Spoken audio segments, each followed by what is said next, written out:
बैठो बैठो ओ शारिक भाई ये बैठो। अस्सलामु अलैकुम वरहमतुल्लाहि वबरकातुहू। मुझे 2% अल्लाह के बंदों की तरफ से जवाब नहीं आया, कम से कम 2% भी जवाब देते। मैं फिर से कहता हूँ, जवाब दें। अस्सलामु अलैकुम वरहमतुल्लाहि वबरकातुहू। अभी मैं कर्नाटका, बीदर, फिर मुंबई में 2 बड़े प्रोग्राम्स, फिर गुजरात में एक प्रोग्राम, फिर आज यहाँ 2 प्रोग्राम। गोया हम लोग की जिंदगी का ये रूटीन वर्क हो चुका है, यानी रोजमर्रा जिंदगी। सुबह उठो, ऐसे लेक्चर्स देते जाओ। तो बॉम्बे में जो लेक्चर हो रहा था, तो बॉम्बे के लेक्चर में 7 से 10 हज़ार मस्तूरात का था पहला, दोपहर में। तो मौलाना हुज़ैफा साहब अस्तानवी दामत बरकातुहुल आलिया, आपने मस्तूरात से मुखातिब होकर कहा कि दोज़ख में बड़ी कसरत में औरतें पाई जाती है। उसके 2 रीजंस हैं। रीजन नंबर 1, औरतें अपनी जुबान खूब चलाती हैं, और दूसरा, शादी के बाद में हस्बैंड के साथ जैसा बिहेव करना होता है वैसा बिहेव नहीं करते हैं। लेकिन बालापुर में कुछ उल्टा नजर आ रहा है मुझे, कि यहाँ सारे बच्चियां खामोश एतिकाफ में नजर आ रहे हैं। लगता है कि सब के सब जन्नत में जाएंगे इंशाअल्लाह, और वो सारी जुबानें इधर तरफ चल रही हैं। सोबत का असर होता है। लड़कियों के बराबर में कुछ लड़के यहाँ बैठे हैं, ये भी खामोश बैठे हैं, इनका असर इन पर आया, लेकिन इनका असर इन तक नहीं जा रहा है। यहाँ बड़ा शोर करते जा रहे हैं, बड़ी जुबान चला रहे हैं। बहुत एहतराम से मैं आप लोग को इल्तिजा करता हूँ, देखना मुझे जरूरी नहीं है जितना कि सुनना जरूरी है। इस बात को गौर से सुने आप लोग। मुझे देखना जरूरी नहीं है जितना कि मुझे सुनना जरूरी है। इतना कहने के बाद भी उस तरफ के जो नौजवान बंदे हैं मुझे बस देखना ही चाह रहे थे। तो फिर मैं आधा घंटा आकर वहीं पे बैठ जाता हूँ, देख लें, कोई बात की जरूरत नहीं है, फिर चला जाऊंगा। मेरे लिए तो अच्छा है, आराम मिलेगा। तो वहाँ जितने बंदे हैं, मैं उनसे गुजारिश करता हूँ कि आप मुझे देखने नहीं आए हैं, आप मुझे सुनने आए हैं। तो आपसे सवाल करता हूँ कि क्या मेरी आवाज आपके कानों तक पहुँच रही है? हाँ, बस पहुँच रही है तो फिर खामोशी इख्तियार कर लें आप सब लोग। पूरे खामोशी से सुने। अगर आप लोग शोर करेंगे तो मैं मेरी बात 5 से 10 मिनट में खत्म कर दूंगा। अगर आप खामोशी इख्तियार करेंगे तो मैं 1 घंटा बात करूंगा इंशाअल्लाह। अगर आप शोर करेंगे तो 10 मिनट में मैं पोडियम छोड़कर चला जाऊंगा, जिसका नुकसान ये जो बंदे खामोशी से बैठे हैं और ये जो बंदियां खामोशी से बैठे हैं, इनका नुकसान आप करने वाले होंगे। कल रोज़े क़यामत में अल्लाह आपसे पूछेगा, भाई तुमने नहीं सुनना था, तुम चले जाते, क्यों खड़े रहे वहां पर? जो सुन रहे थे उनको तो सुनने देते कम से कम। तो अंग्रेजी में एक कहावत है, dog in the manger. Dog in the manger मतलब वो ना खुद फायदा उठाता है ना दूसरों को उठाने देता है। ऐसे कौम में बहुत से लोग होते हैं, ना वो खुद फायदा उठाते हैं कोई चीज का, ना दूसरों को फायदा उठाने देते हैं। इस तरह से कभी नहीं होना चाहिए। बल्कि मैं कहता हूं, एक इंग्लिश में फ्रेज है, डिस्टर्बिंग फैक्टर। कभी हम लोग डिस्टर्बिंग फैक्टर नहीं बनना, यानी हमसे दूसरों को तकलीफ नहीं होनी चाहिए।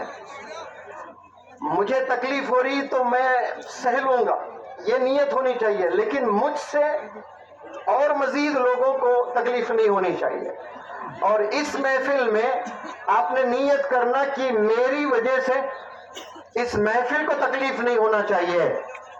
जिस वजह से सब जमा हुए हैं वो किस लिए जमा हुए, सवाल करें तो सुनना आए हैं आप सब लोग। सुनने के लिए आंखों का दखल है या कान का दखल है? सबसे मेरा सवाल है, किसका दखल है सुनने के लिए? कानों का दखल है। तो अल्लाह ने माशाअल्लाह 2-2 कान दिए हैं, इस्तेमाल करें 2 कान का। अभी तक जो कर रहे थे वो 1 कान का ही कर रहे थे, एक से सुनकर एक से निकाल रहे थे स्कूल में 10 साल।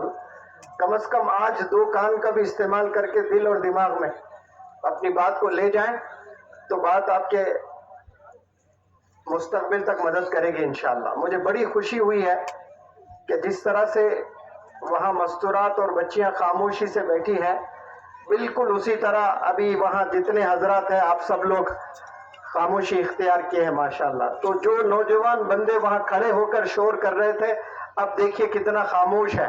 ان کے لیے سب تالیاں بجائیں، کیونکہ ماشاءاللہ وہ لوگ کامیاب ہو گئے، بہت جلد کامیاب ہو گئے اور ٹکٹ بھی مل گیا جنت کا انشاءاللہ. ابھی میں شروع کروں بات؟ ہاں، اب تک تقریر شروع ہی نہیں ہوئی تھی، سمجھانے میں ہی وقت گزرا. پہلی دفعہ زندگی میں ہوا ایسا بالا پور میں، ورنہ کہیں بھی جاتا ہوں پہلے 3 سیکنڈ 10 سیکنڈ شور کر کے بس خاموش ہو جاتی ہے پبلک، سننے کے لیے تیار ہوتی ہے. میں امید کرتا ہوں کہ آپ لوگ بھی ایسا ہی سننے کی نیت سے آپ سب لوگ بیٹھیں گے. جتنے بھی سٹیج پر حضرات بیٹھے ہیں اور یہاں جو تشریف لے آئے ہیں اور دور دور تک جو کھڑے ہیں بیٹھے ہیں، وہ سب لوگ تھوڑی دیر 40 منٹ آپ لوگ صبر کے ساتھ بیٹھے انشاءاللہ. میں کچھ میرے تجربات آپ لوگ کے دلوں تک پہنچانے کی کوشش کروں گا انشاءاللہ. ہماری قوم جو مسلمان بالخصوص یہ جو بندے ہیں، ان میں جوش بہت ہوتا ہے اور بنا جوش انسان کوئی بھی چیز حاصل نہیں کر سکتا. جوش بہت اہم کردار ادا کرتا ہے. لائف میں کوئی چیز پانا ہوتا ہے انسان کو تو جوش کا ہونا لازم ہے. بنا جوش انسان بلندیوں تک نہیں پہنچتا ہے. لیکن افسوس جوش کے ساتھ میں ہوش کھو بیٹھتے ہیں، یہاں مسئلہ ہوتا ہے. اسی لیے ہم بلندیوں تک نہیں پہنچتے ہیں. ہم میں ہمت ہونا بہت ضروری ہے. کیسے بھی حالت ہو جائیں، کتنے بھی برے حالت، کتنے بھی ٹف سچویشن سے ہمیں گزرنا ہو تو ہم نے گزرنا ہے. اس کے لیے ہمارے پاس میں ہمت ہونا بہت ضروری ہے. بنا ہمت ہم منزل تک کبھی نہیں پہنچ سکتے. بنا ہمت ہم لوگ آسمان کی بلندیوں کو نہیں چھو سکتے.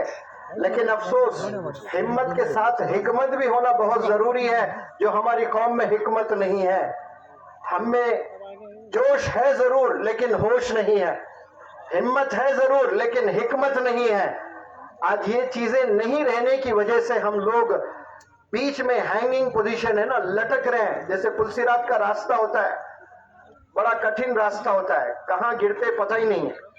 بالکل مسلمان قوم کا یہ حال ہے آج کہ وہ کہاں جا رہے ہیں، کس سمت جا رہے ہیں، ان کی منزل کدھر ہے نہیں پتا ہے انہیں. اسی لیے شاید اللہ نے نماز میں سب سے پہلی جو دعا رکھا سورہ فاتحہ، وہ سمت کے اوپر ہی رکھا، ڈائریکشن کے اوپر ہی رکھا ہے کہ یا اللہ مجھے اس راستے پر چلا جس پر تیرے انعامات ہے، اس راستے پر قطعی نہیں چلا جس پر تیرا عذاب ہے.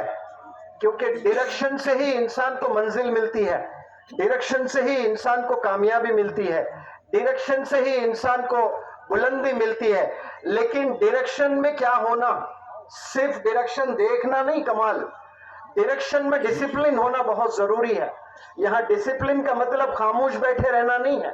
ڈسپلن کا مطلب جو کون سے وقت پر کون سا کام کرنا ہے اس وقت پر وہی کام کرنا، وہ ڈسپلن ہے. فجر کی اذان ہو رہی ہے، کتاب لے کر آپ پڑھائی کر رہے ہو نیٹ کی، تو وہ ڈسپلن نہیں ہے. اس وقت میں فجر کی نماز پڑھنا. تو کھانے کا جو وقت ہے برابر اسی وقت میں کھانا آپ کھاتے ہو اور کم کھاتے ہو، وقت پر کھاتے ہو، وہ ڈسپلن لائف ہوتی ہے. جو بندہ کم کھانا کھاتا ہے وہ لمبے سمے تک کھانا کھا سکتا ہے. جو بندہ خوب کھاتا ہے کھانا آج، وہ مستقبل میں بہت کم کھانا پڑتا ہے اس کو، کیونکہ بیماریوں کا مرکز ہو جاتا ہے اس کا پیٹ، کیونکہ آج بہت کھا رہا ہے. جو آج کم کھاتا ہے وہ لمبے سمے تک کھا سکتا ہے. جو آج میٹھا کھاتا ہے تھوڑے مقدار میں، وہ اگلے 40 سال تک میٹھا کھا سکتا ہے. آج جو میٹھا 1-1 کلو کھاتا ہے وہ 4 سال کے بعد پھر میٹھا کھانے لائق ہی نہیں رہتا ہے، وہ ڈیابٹیز کی دکان ہو جاتی ہے وہ.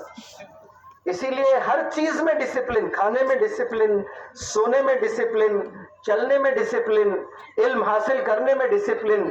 ڈائریکشن سے میں نے میری تقریر شروع کی تھی.